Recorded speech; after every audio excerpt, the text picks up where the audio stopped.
বিসমিল্লাহির রহমানির রহিম। আসসালামু আলাইকুম ডিয়ার ভিউয়ার্স, আশা করছি সবাই ভালো আছেন, সুস্থ আছেন। আজকে আপনাদের জন্য অনেক অনেক অনেক মজার একটি রেসিপি নিয়ে এসেছি। তো ভিডিওটি কিন্তু শেষ পর্যন্ত দেখতে থাকুন। এখানে দেখতে পাচ্ছেন হচ্ছে বুটের ডাল নিয়েছি। বুটের ডাল কিন্তু অবশ্যই আপনারা সারা রাত ভিজিয়ে রাখবেন। ভিজিয়ে রাখার পর হচ্ছে এগুলোকে খুব সুন্দরভাবে সিদ্ধ করে নিতে হবে। আজকে আমি আপনাদের জন্য অনেক মজার একটি পিঠা রেসিপি নিয়ে এসেছি। আর এই পিঠাতে কিন্তু অবশ্যই বুটের ডাল ব্যবহার করতে হবে। এই যে দেখতে পাচ্ছেন বুটের ডালগুলো কিন্তু সারা রাত ভিজিয়ে রাখার পরে খুব সুন্দর করে হচ্ছে সেদ্ধ করা হয়েছে। আর এগুলো এখন আম্মু হচ্ছে পাটায় সুন্দর করে বেটে নিচ্ছে। এগুলো কিন্তু আপনারা অবশ্যই সুন্দর করে নিমিষ করে ব্লেন্ডারে হোক বা পাটায় হোক যে কোনো একভাবে হচ্ছে আপনারা ব্লেন্ড করে নেবেন। এটা যেন অবশ্যই নিমিষ হয়, কোনো দানা যেন না থাকে। কারণ আপনার যদি বাটার ভিতরে একটু দানা থেকে যায় তাহলে কিন্তু পিঠাটা ভেঙে যেতে পারে আর অতটা ভালো হবে না। এই যে দেখুন আমি দেখিয়ে দিচ্ছি, এটা কিন্তু একদম নিমিষ হতে হবে। তো আপনারা এটাকে সুন্দর করে বেটে নেবেন বা ব্লেন্ড করে নেবেন, যেভাবেই নেন। আর আজকের পিঠাটা কিন্তু খুবই মজা। আর এই পিঠাটা হচ্ছে আপনারা কোন কোন জেলায় হচ্ছে এটা তৈরি করা হয় অবশ্যই কিন্তু কমেন্টের মাধ্যমে জানিয়ে দিবেন। তো এই যে দেখতে পাচ্ছেন এটাকে আমি হচ্ছে এখন নর্মাল পানির ভিতরে হচ্ছে মেখে নিচ্ছি পানি দিয়ে। অবশ্যই কাজটা কিন্তু হাত দিয়ে করতে হবে। হ্যাঁ, যেটাকে কিন্তু খুব ভালোভাবে হচ্ছে মিশিয়ে নিতে হবে পানির সাথে। তো আপনারা যতটুকু পরিমাণ তৈরি করতে চান সেই অনুযায়ী হচ্ছে পানি দিয়ে দিবেন। এখানে আমি 1 কাপের জন্য হচ্ছে 6 কাপ পরিমাণ পানি দিয়ে দিয়েছি। তারপর হচ্ছে চুলায় আপনারা 5 মিনিটের মতন একটু রাখবেন। তো এখন কিন্তু চুলায় দেওয়া নেই, এখন কিন্তু এমনি হচ্ছে নর্মালি আছে। এটাকে আমি হচ্ছে হাত দিয়ে ভালোভাবে পানির সাথে মিশিয়ে নিচ্ছি। আর এখানে হচ্ছে আপনারা অবশ্যই লবণ ব্যবহার করবেন, একটু লবণ দিয়ে দিবেন, কারণ পরবর্তীতে আর হচ্ছে লবণ অ্যাড করা হবে না। এই জন্য আপনারা হচ্ছে গুঁড়ি অনুযায়ী এবং আপনাদের ডালের পরিমাণ অনুযায়ী অবশ্যই এখানে পরিমাণ মতো লবণ দিয়ে দিবেন। এখন এটাকে চুলাতে ভালোভাবে হচ্ছে জাল করে নিতে হবে। এই পিঠাটা খেতে কিন্তু খুবই মজা এবং এটা কিন্তু অনেক জেলায় হচ্ছে খুবই ফেমাস একটা পিঠা। তো এটা আমি আজকে বুটের ডাল দিয়ে করতেছি, কিন্তু এছাড়াও কিন্তু এটাকে মুগ ডাল দিয়েও করা হয়, আবার হচ্ছে নারকেল দিয়েও করা হয়। যে যেভাবে করতে চায় করতে পারে, সমস্যা নেই। আর এখানে হচ্ছে এখন দিয়ে দেওয়া হলো চালের গুঁড়ো, 1 কাপ পরিমাণ চালের গুঁড়ো আর হচ্ছে 2 কাপ পরিমাণ ময়দা। আপনারা চাইলে উল্টাটাও করতে পারেন, কোনো সমস্যা নেই। চালের গুঁড়োটা বেশি দিতে পারেন, ময়দার পরিমাণটা কম দিতে পারেন। এতে করে পিঠাটা হচ্ছে খুব ক্রিস্পি হবে, একটু মচমচে টাইপের হবে। তো আপনাদের ইচ্ছা অনুযায়ী দিতে পারেন, এটা সমস্যা হবে না। তো আমি এখানে ময়দা নিয়েছি আর হচ্ছে চালের গুঁড়ো নিয়েছি। ময়দা না থাকলে হয়তো আটাও ব্যবহার করতে পারেন, কিন্তু ময়দা ব্যবহার করলে পিঠার টেস্টটা একটু ভালো আসে আর আটাতে বেশি নরম হয়ে যাবে। তারপর যেহেতু চালের গুঁড়োর পরিমাণটা যদি বাড়িয়ে দেন তাহলে অ্যাডজাস্ট হয়ে যাবে, সমস্যা নেই। এখন এই যে চুলার উপরে হচ্ছে আমি যে হাত দিয়ে মাখিয়েছিলাম ডালটা, ওইটা হচ্ছে এখন পানি দিয়ে বসিয়ে দিলাম। এখন এটাকে হচ্ছে ভালোভাবে গরম করে নিতে হবে 5 মিনিটের মতন। তারপর কিন্তু এর ভিতরে যে উপকরণগুলো দেখালাম ওগুলো দিয়ে দিতে হবে। এই জন্য কিন্তু অবশ্যই লবণটা আগে দিয়ে দিবেন। এখন দেখুন এখানে কিন্তু গুঁড়িগুলো দিয়ে দেওয়া হলো।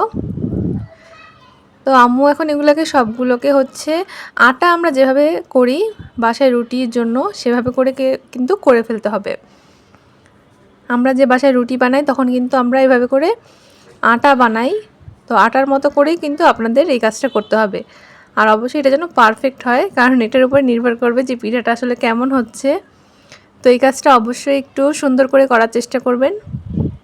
সময় লাগলে লাগুক, কিন্তু তারপরেও একটু ভালোভাবে এটা করবেন যেন আটাটা পারফেক্ট হয়, বেশি নরম বা বেশি শক্ত না হয়। তো আমি গরম গরম হচ্ছে এখানে একটা স্টিলের বলের ভিতরে নিয়ে নিয়েছি। এটা কিন্তু এখন প্রচুর গরম, এটাকে একটু ঠান্ডা করতে হবে। এই যে দেখুন এরকম হয়েছে। তো এটাকে কিন্তু ভালোভাবে মেখে নিতে হবে, এটাকে একটু ঠান্ডা করে নেবেন, তারপর হচ্ছে মাখতে হবে, কারণ গরম গরম তো হাত লাগানো যায় না। তো আমি একটু ঠান্ডা করে নিচ্ছি, তারপর এটাকে হচ্ছে ভালোভাবে হাত দিয়ে মথে নিতে হবে। তো এখন আমি এটাকে হাত দিয়ে ভালোভাবে মেখে নিয়েছি। এই যে দেখুন এখন কিন্তু অনেক সফট হয়েছে। আর অবশ্যই কিন্তু হাতে তেল ব্যবহার করবেন, তেল দিয়ে ভালোভাবে মাখতে হবে। এটা এরকম হবে অনেক সফট। এইটা যতটা সফট হবে পিঠাটা কিন্তু ততটাই মজা হবে, এই জন্য এটা কিন্তু ভালোভাবে করতে হবে। আর এখানে আমি নিয়ে নিচ্ছি চিনি। আজকে আমি এই পিঠাটা হচ্ছে শিরাতে করব, অনেকে হচ্ছে দুধেও করে। তো শিরা তৈরি করার জন্য এখানে চিনি নিয়ে নিলাম 2 কাপ পরিমাণ চিনি। আর এখানে হচ্ছে দেখেন এটাকে খুব সুন্দর করে মেখে নিয়েছি। আমি এখানে কিছু আরও জিনিস ব্যবহার করব, তো দেখতে থাকুন ভিডিওটি। এগুলো হচ্ছে তেল হচ্ছে একটা পিরিচের ভিতরে ঢেলে নিয়েছিলাম। তো এখানে চিনির ভিতরে পানি দিয়ে দিবেন আপনারা, যেহেতু এখানে শিরা তৈরি করা হবে। আর তেজপাতা, তারপর হচ্ছে দারচিনি, এলাচ এগুলো কিন্তু ব্যবহার করবেন, তাহলে হচ্ছে ফ্লেভারটা অনেক সুন্দর আসে। এই যে একটা ডিম, আমি এখানে একটা ডিম দিয়েছি, কারণ নাহলে বেশি নরম হয়ে যাবে। আপনারা হচ্ছে আপনাদের গুঁড়িটা যদি খুব বেশি শক্ত হয়ে যায় তাহলে হচ্ছে 2টা ডিমও ব্যবহার করতে পারেন। তবে মাথায় রাখতে হবে যে এই যে এটা আমি মাখতেছি এটা দিয়ে কিন্তু আমার রুটি বেলতে হবে, কারণ বেশি নরম হয়ে গেলে কিন্তু রুটি হবে না। এই জন্য এই জিনিসটা মাথায় রেখে হচ্ছে আপনারা ডিমটা ব্যবহার করবেন।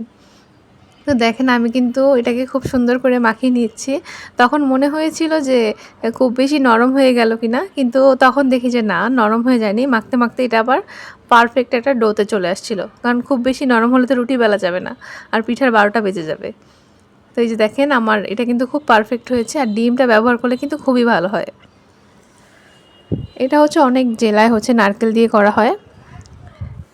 তো আপনারা কে কে এই পিঠাটা খেয়েছেন অবশ্যই কিন্তু কমেন্টের মাধ্যমে জানাবেন কোন কোন জেলায় তৈরি করা হয়। এটা কিন্তু পাকন পিঠা বলে আমাদের এলাকায়। এই দেখেন, আর রুটিটা কিন্তু মোটা হবে অনেক, আর এটা কিন্তু খুব পাতলা রুটি হবে না, মোটা হবে, ঠিক আছে। এখন আমি একটা নাইফের সাহায্যে সুন্দর করে কেটে নিচ্ছি। আপনাদের পছন্দ অনুযায়ী হচ্ছে কেটে নেবেন। যদি আপনাদের কাছে পিঠা বানানোর ছাঁচ থাকে তাহলে হচ্ছে ওটা দিয়েও করতে পারেন ইজিলি। তো আমি এখানে দেখেন ডিজাইন করে নিয়েছি। এটা কিন্তু আমি টুথপিকের সাহায্যে হচ্ছে করেছিলাম। একটা টুথপিকের হচ্ছে একটু তেল লাগিয়ে তারপর হচ্ছে পাশ দিয়ে কেটে কেটে দিয়েছিলাম। তো ডিজাইনগুলো হয়েছে আমার কাছে মোটামুটি, আরও সুন্দর হতে পারতো। আমি কিন্তু ফার্স্ট টাইম ট্রাই করেছি, তো আলহামদুলিল্লাহ ভালো হয়েছে। এখন হচ্ছে আপনাদেরকে দেখাচ্ছি, দেখেন কতগুলো ডিজাইন করছি। আপনারা কিন্তু ফার্স্ট টাইম ট্রাই করলে আমার থেকেও ভালো হবে। তো আমি হচ্ছে প্রথমেই রেসিপিটা ট্রাই করলাম, আর এমনি তো গ্রামে যে খাওয়াই হয়, অনেকের বাসায় তৈরি করে আর অনেক মজা হয়। আর এই যে দেখেন তেলের ভিতরে ভাজলাম, তেলের ভিতর কিন্তু পিঠাগুলোকে সুন্দর করে ভেজে নিতে হবে লাল লাল করে। তো এটা কিন্তু সুন্দর করে ভাজতেছি। এখন এই যে দেখেন এখানে কিন্তু শিরার ভিতরে দিয়ে দিয়েছি। শিরাটা আমার আগে রেডি করা ছিল। তো শিরাটা আপনারা বুঝবেন কীভাবে, 2 আঙ্গুল দিয়ে যখন আপনারা লাগাবেন শিরাটা হাতে একটা আঠা আঠা ভাব আসবে, তখন কিন্তু আপনারা শিরাটা নামিয়ে ফেলবেন। আর আমি এই ভিডিওটা বানাচ্ছিলাম, আপনাদের সাথে খাইতেছিলাম হচ্ছে পিঠাগুলো, আর হচ্ছে ভিডিওটা তৈরি করছিলাম। তো এই পিঠাটা কিন্তু প্রচুর গরম ছিল, কিন্তু আপনাদেরকে দেখানোর জন্য আমি নিয়ে আসছি যে ভিতরে কতটা সফট হয়েছে। তো খাচ্ছিলাম আর হচ্ছে ভিডিও করতেছিলাম। এটা কিন্তু প্রচুর গরম, কিন্তু ভিতরে শিরা গিয়েছিল আর খুবই মজা হয়েছে, খুবই মজা। আসলে বলার মতো না। এটা কিন্তু আপনারা বাসায় ট্রাই করলেই শুধুমাত্র বুঝতে পারবেন যে পিঠাটা কত মজা হয় বুটের ডাল দিয়ে। তো দেরি না করে কিন্তু আজকে ট্রাই করতে পারেন, বেশি একটা ঝামেলা হবে না আশা করছি। যেভাবে দেখালাম ওই স্টেপগুলো ফলো করলেই হচ্ছে আপনারা আমার থেকেও ভালো হচ্ছে এই পাকন পিঠাটা তৈরি করতে পারবেন। তো আমি সবগুলো পিঠা হচ্ছে শিরায় দিয়ে দিয়েছি। ভিডিওটি ভালো লাগলে অবশ্যই লাইক করবেন, কমেন্ট করবেন, আমার চ্যানেলটি সাবস্ক্রাইব করবেন। ধন্যবাদ।